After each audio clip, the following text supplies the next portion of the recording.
All right, let's start piling back in the main sanctuary. Tinkle time is over.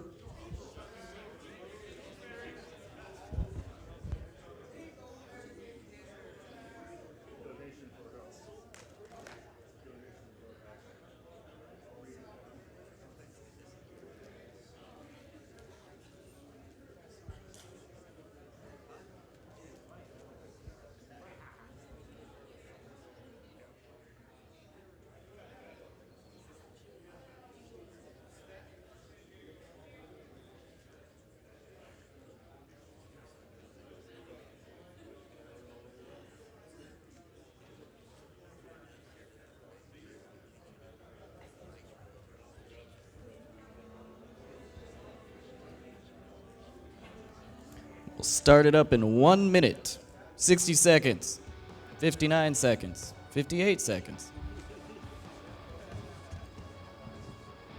How's everyone doing?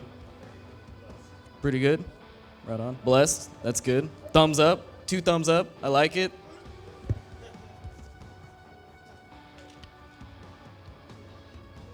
You guys having fun over there?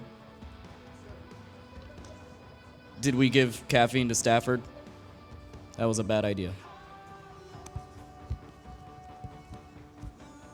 All right, 30 more seconds. I'm pretty sure you guys can hear me outside. Grab the muffins while you can. I think there's still fruit out there.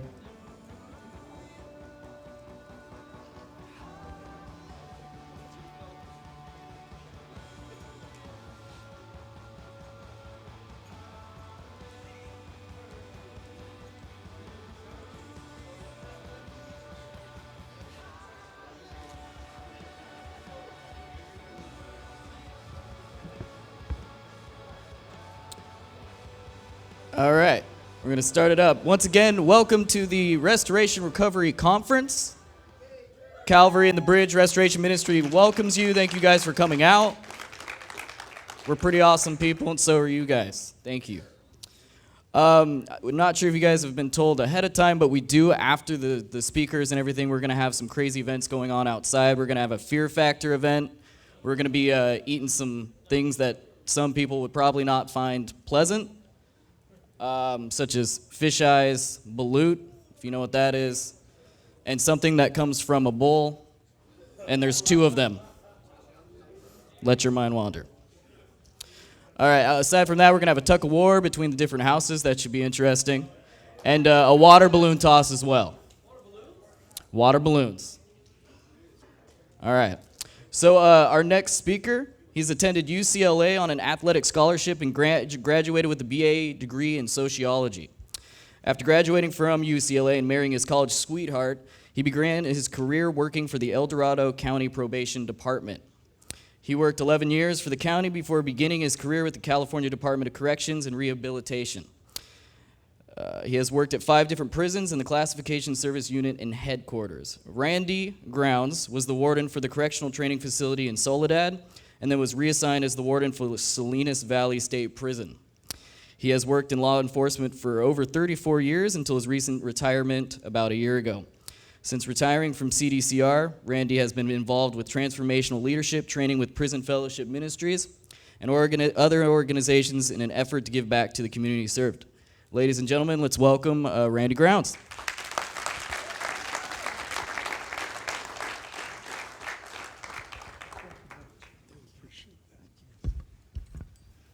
Hey, good morning. I want to start it off real quick. I'm going to embarrass the heck out of him, but there's a guy I met when he was 14 years old, and I was about 25 when I was a counselor in a juvenile hall. His name's Randy Haskins. He's 50 years old this weekend. Let's sing him happy birthday. Happy birthday to you. Happy birthday to you. Happy birthday, dear Randy. Happy birthday to you. Now, where is that guy? I don't even see him out here. We're going to have to do it twice. Where is that guy? Is Randy Haskins out there? I saw him. Just let's fetch him real quick, okay? I'm not going to be long, but I gotta have this guy in here. I just figured he was sitting here. All right. We got him? We'll catch him. Happy birthday to you. Happy birthday to you. Happy birthday, dear Andy. Happy birthday to you. You'd be the first guy that had a word to sing to you, buddy. Yeah, I got a little something for you, a little promise. The white one's from us, but the brown one is for your beautiful wife, okay? You take care, make sure she gets that, brother. Thank you. All right. He's working with reentry himself. Hey, I just want to really talk to you really quick. It's such a pleasure to be here. There's so many people, so many churches, so many representatives from different parts of the cultures, the cities, and this is what needs to happen if you're going to make movement and achieve change and change culture. You're a representative of that, and each year it changes a little bit. It gets a little bit bigger, and the voice gets a little stronger. And it's not just here. It's all over California that it's starting to happen. It's all over the country, and it's even outside the country. I had a chance to talk to some prison officials from Rwanda about how they're implementing and how they're bringing back prisoners that have been incarcerated for 20 years back into their community. You know, they had a genocide back in '94 that was horrendous. 1 million people lost their lives in 3 months, and they're returning them to the streets now. So we're in the process of looking at what we're doing. That's what we're trying to look at as far as prison fellowship is concerned, as far as all the people that work in prisons. Fyodor Dostoevsky said the degree of civilization in a society can be judged by entering its prisons. You can look at Salinas Valley, where you went to yesterday, and man, it's already in the paper, you know, covered, what you guys did. Over there talking to the inmates, it's already out there. I talk about it all the time. When I was back in North Carolina talking at a place called America Healing Conference, from people, activists, not just Christians, but activists all over the country, showed them this picture right here. And I talked to them about what we need to do in order to move in this direction as far as healing the culture. So in Michigan, between 1980 and 2000, they built 33 prisons. In California, starting in 1984, they more than doubled the size of the prisons, really tripled. We went from about 11 to 30, I think we got 34 now. So to the average correctional worker, when you walk in and you know that stat, what does that say what the priority is? The priority is to lock people up. And that's the understanding. And that's the way we tried to solve this problem. But I would submit to you that the violence rate did not triple. I'd submit to you that crime statistics stayed the same, but our incarceration rate went up and the building of prisons went up. 63% is still the recidivism rate. Hasn't changed. So what are we really doing? That's what I ask myself. What are we really doing to change culture? So what I did as a warden, and I'm just speaking for myself now, there's plenty of other people out there, is I wanted to get my managers thinking, and I wanted to get the inmates thinking. And so I just asked them to do leadership presentations every week, just to start cultivating the soil of their thinking, to get them to think that maybe something different was possible. Maybe there's a different way to approach this. Maybe we are ignoring a whole lot of potential here because of the way we judge people, the way we put people in boxes, and the way we limit ourselves. So I started that process, and I did that at Soledad, and I also did it at Salinas Valley. One time I was at Salinas Valley Sea Yard that you went into yesterday, was locked down for 14 years. 14-year lockdown. B Yard had been locked down for 2 years. Gang warfare, you lit them up for about 5 minutes, they start stabbing each other. 14 years, a lot of wardens went through there. And I'm telling you that I just went to God and I said, God, I don't know how we're going to affect this, but I know you're the answer, and I know what people say is impossible can be done through you.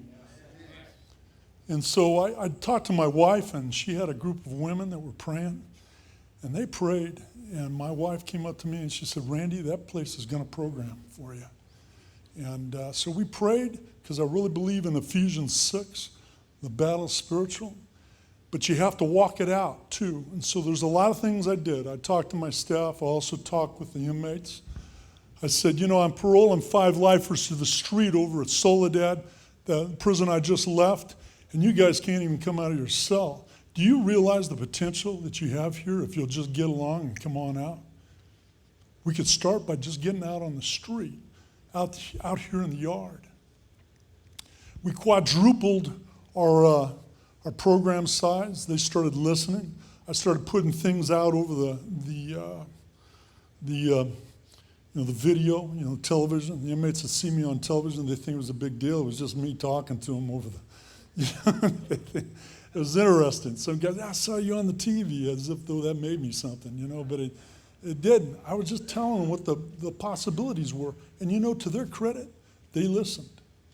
They listened. And then I work with people outside the Christian organizations. I work with Barrios Unidos over in Santa Cruz and different people that sent a message through the street.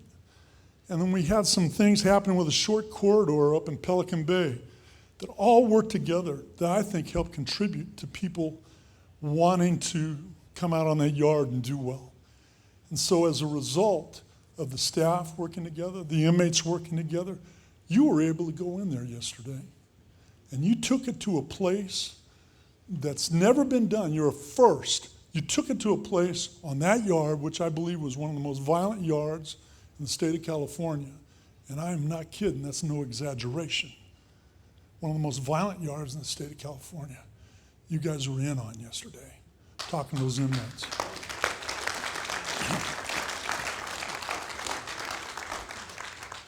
So it starts to get out, is what I'm trying to say. I get a chance to go talk to all the California wardens in in September. And I want to talk to them about prison transformation. But what it really happens is it happens on the local level. So we have the big scale, the high level talk, but it really happens on the local level. That's where it happens. And that's the reason why I got that picture up, right back there. That's the day Rick got out of prison. He was a lifer, first lifer ever to be released from Salinas Valley State Prison. That guy on his left is Bill Muniz, incredible leader, new warden for Salinas Valley. And he's up in the morning traveling there so he can be there with Rick. And you got Mike and Michelle from the bridge on the left, and you got Rudy Binkley on the far right there. And they're all there. Rick did a lot of work. And he humbled himself, and he looked at the Lord, and the Lord just really changed his life. And we had a chance to just participate in some kind of small way and congratulate him and cheer him the day he was released.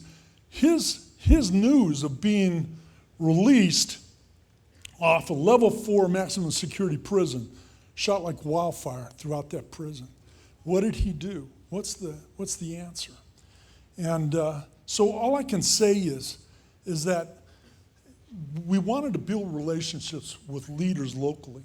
And Mike took the initiative. Mike wanted to come in, and he brought a group of people, and they started a Bible study. And he took the initiative and came in and started building relationships. And that's what it's all about. Because there's a ton of leaders in the community. And it's just getting people to talk to each other. Tony Evans says, we've got 450,000 people that are that are foster kids.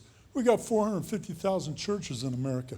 We could wipe this system out real quick if just one church took one kid. We'd get rid of this system.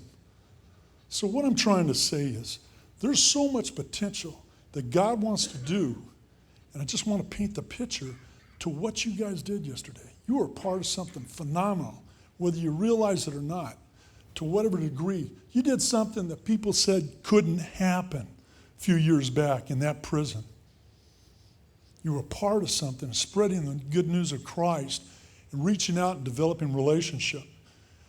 And that's where it starts. And then trust is established.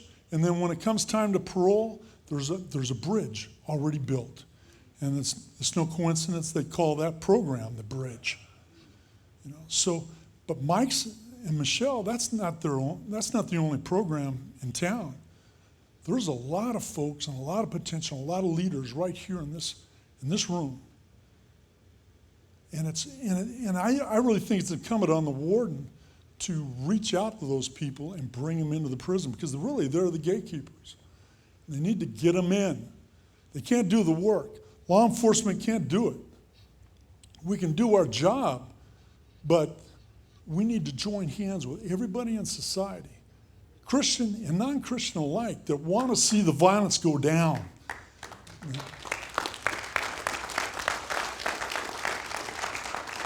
What our kids want is just a place to thrive. They want to live in a place that's safe with people that are good.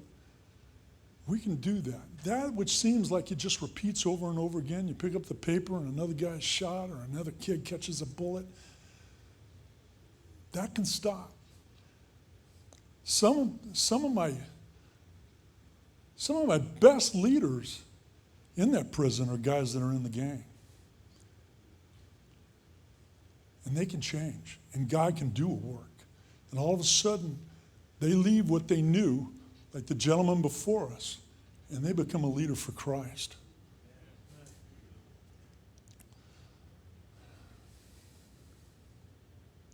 It's so important for us to build relationships on the local level, and you can do it here and it'll spread, just like this has.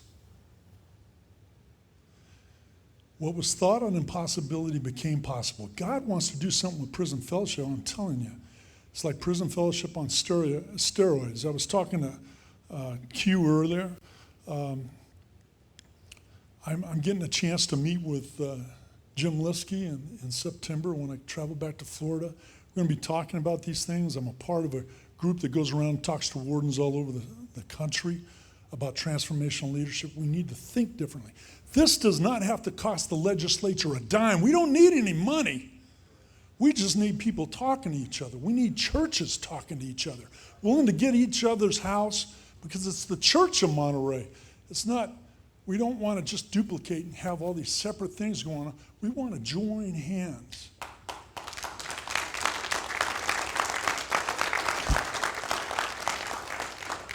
The timing is perfect right now, guys and ladies.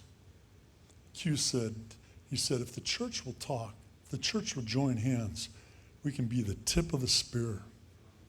We can really have an effective change. We do that in our prayer closet. And this is reality. How do I affect change? When you're in that prayer closet in the morning, well, I'm just one guy, or I'm just one lady. I'm telling you, my wife and about 6 women said, Randy, we're praying for you. And that which didn't happen for 14 years happened. Okay? And I give a lot of people a lot of credit, but I want to remind you, when you're in your prayer closet, God hears those prayers. Okay? I don't care where you're from or what you've done, or I can care less. God sees you. He knows you. He's not a respecter of persons. He loves you whether you're 80 years old or 6 months in the womb. He loves you. He cares about you. And we're right in the tip right now with the tension that we have to move forward in a direction that I think this country needs. I don't believe the doom and gloom, guys. I know God will judge, but I believe God wants to take that sword, Goliath's sword, and cut his own head off and win this battle. And I just want to encourage you. Thank you so much for your work. I really appreciate it.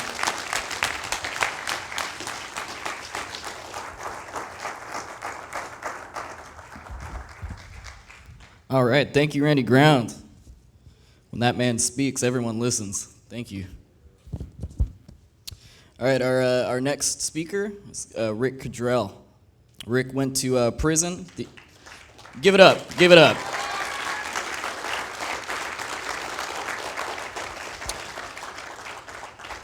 Rick went to prison at the age of 17 and spent the next 26 years of his life in prison. After an early start with gangs and drugs, Rick walked away from that and gave his life to Christ in 1997.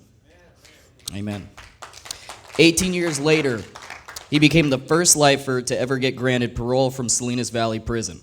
And now he's here with us in the bridge, and I'm delighted and honored to bring up my good friend, Rick Cadriel.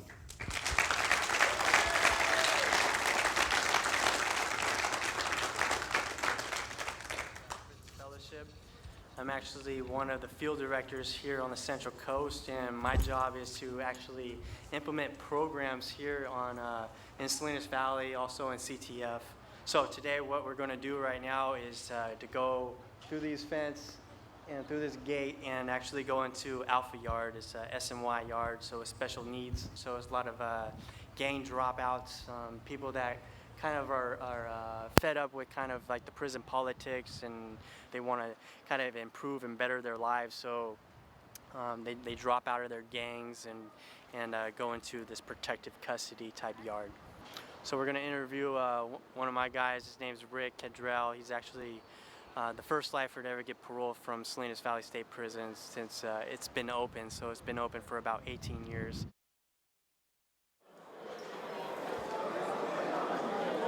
Remember cell he said he was in? 223, I think. 223? Oh.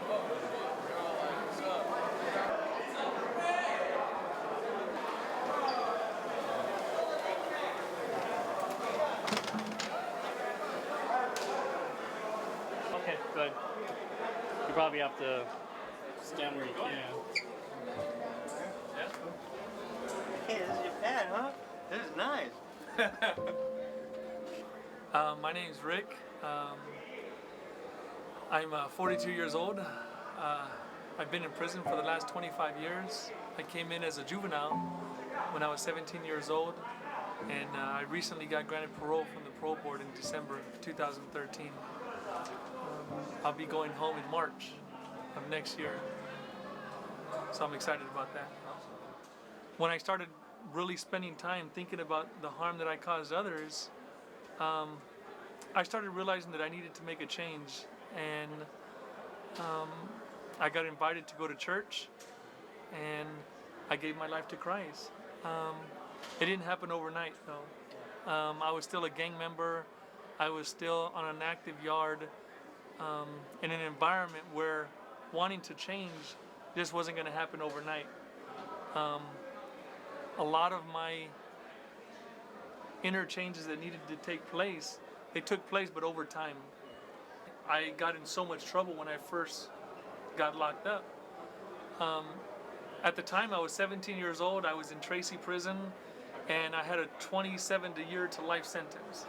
I hadn't even lived 27 years yet. So the idea of what 27 years or 25 years was like, it was just inconceivable. So with that thought in mind, I had that attitude that a lot of guys have. Well, I have life, it doesn't matter. I can just live and just do whatever I want to do. And for the first 8 or 9 years of my time in prison, that's what I did. I got into a lot of trouble. Drugs became an escape for me. I was using drugs and making alcohol to try to just basically help me escape from this place. I didn't like prison. I still don't. But at that time, I dealt with it in other ways. I was struggling with it, and the drugs and the alcohol were an escape for me. They helped me to escape my environment. They helped me to escape some of the thoughts that I was having about the place that I was in and what my future was going to be like. What I'm looking for after 25 years is to get to a stable environment. Just to get to a stable environment where I can continue to have a little bit of structure that'll help me readjust to society after 25 years. I have this thought in my mind that I'm a well-adjusted individual, but there's so many things out there that I've never experienced before. I don't want to be overwhelmed by society. I don't want to be overwhelmed by the freedom by experiencing after 25 years. You know, I met Jordan briefly. He stopped by here one time, and it happened to be the one time that I was sitting next to him, and it happened to be right before I was getting ready to go to board in a few months. And one of my greatest needs was having a place to go when I got out. My family lives out of state, so I don't really have anybody here in California anymore. And one of the requirements that the parole board expects of you is to have a place to go when you get out. They want you to have a stable environment. I didn't have that, and I shared that with Jordan, and he just happened to be the right guy to talk to. And he shared everything about the Bridge program with me and about how he might be able to help me out. And him and Mike came and interviewed me, and they were gracious enough to accept me. I wouldn't be the person that I am if they wouldn't sacrifice some of their time to make some of these groups and other things possible. So I owe a lot of gratitude to them also.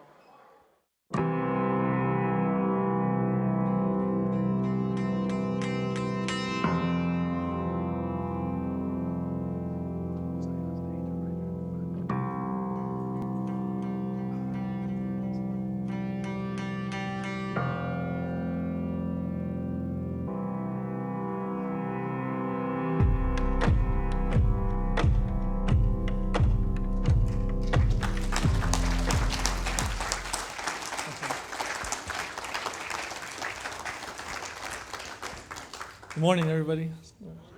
Close to it, afternoon.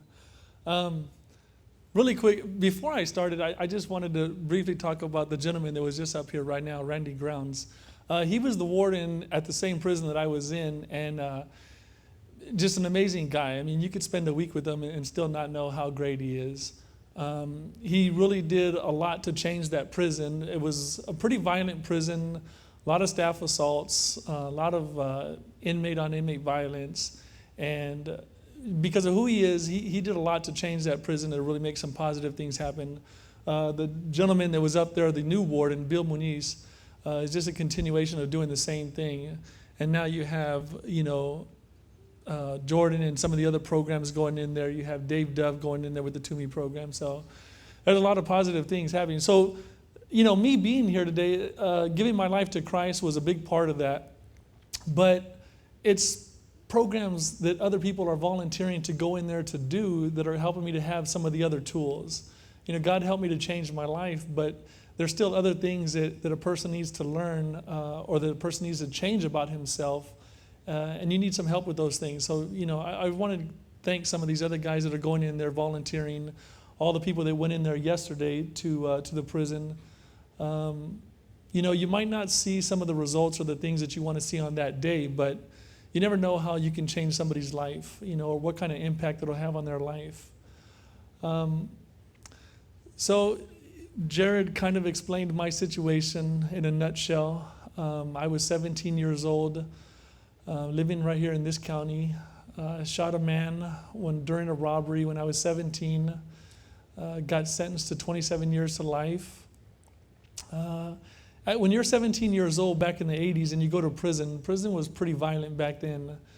So it's kind of difficult for a young 17-year-old to tell the rest of the gangs that, I'm going to just run my own program. It really doesn't happen that way.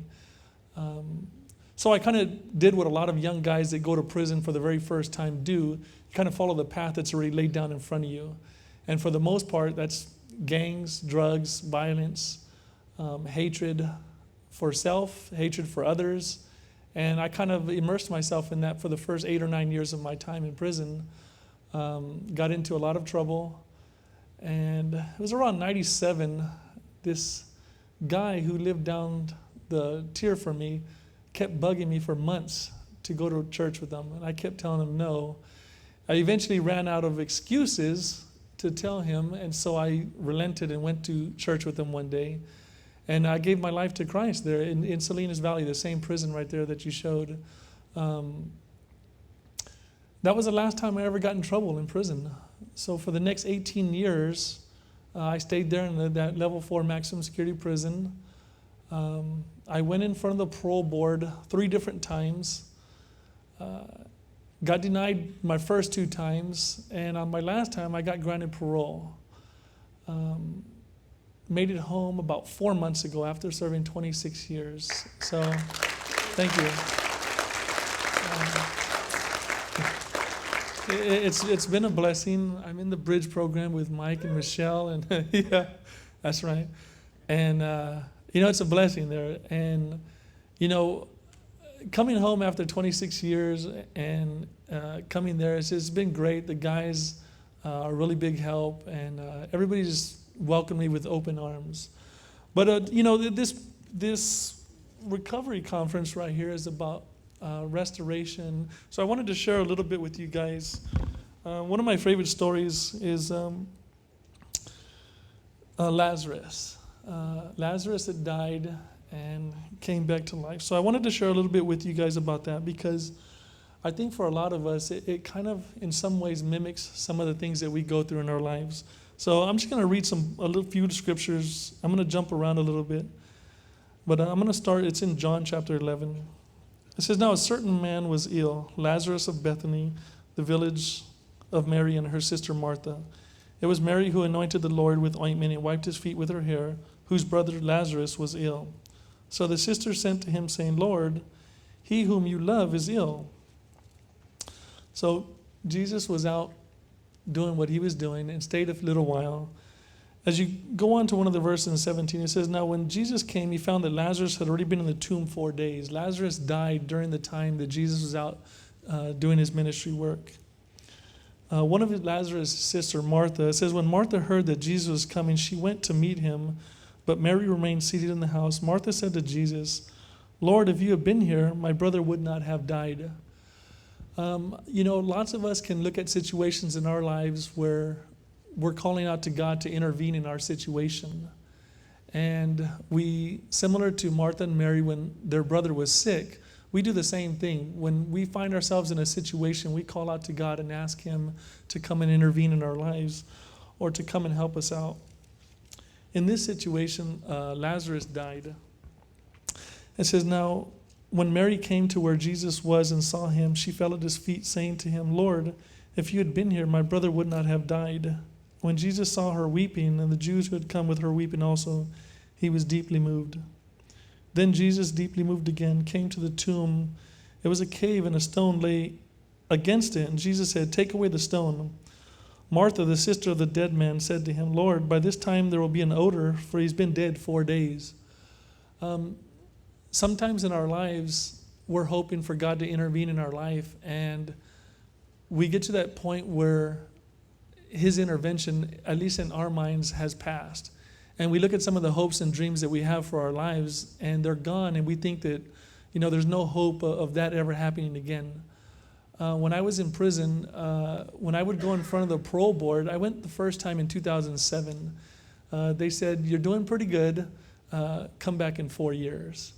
So 4 years is a long time in prison. 4 years is a long time anywhere, but it's a long time in prison. And it's kind of discouraging when you're trying to do everything that you think that you should be doing. Similar to us, sometimes we think that we're living a good Christian life and that we're doing things the right way, and something's going on in our life that we need God to intervene for us, and he doesn't, or at least in our minds, he doesn't. As you continue, Jesus said to her, "Did I not tell you that if you believed, you would see the glory of God?" So they took away the stone, and Jesus lifted up his eyes and said, "Father, I thank you that you have heard me. I knew that you always hear me. But I said this on the account of the people standing around, that they may believe that you sent me." When he had said these things, he cried out with a loud voice, "Lazarus, come out." The man who had died came out, his hands and feet bound with linen, and his face wrapped with cloth. Jesus said to them, "Unbind him and let him go." That's the God that we serve right there. You can get to a place in your life where you think that your hopes or your dreams are dashed, or that there's no chance of them ever resurrecting. You can get to a place in your life where your hopes and dreams, as the way they described it there, stink because so much time has passed. But the God that we serve is able to restore. He's able to bring back. Amen. The God that we serve is able to bring back to life things in our lives that have died. That's the God that we serve. So, this conference right here is a restoration conference. There's some of us in here that have messed up our lives pretty badly because of the drugs, the gangs, or just whatever it is that we were doing. We messed our lives up, and we're trying to get back to a place where we can begin living a normal, happy life. The God that we serve He's able to do that for us. So I just wanted to encourage you guys to keep going in that direction, keep trusting in God and believing that regardless of how dead your dreams and hopes might be, the God we serve can restore them. Thank you, guys.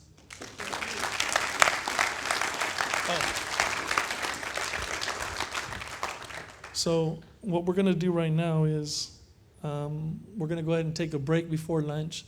If anybody would like to know some more about the prison fellowship, you can talk to Dave Dove or to Jordan right there.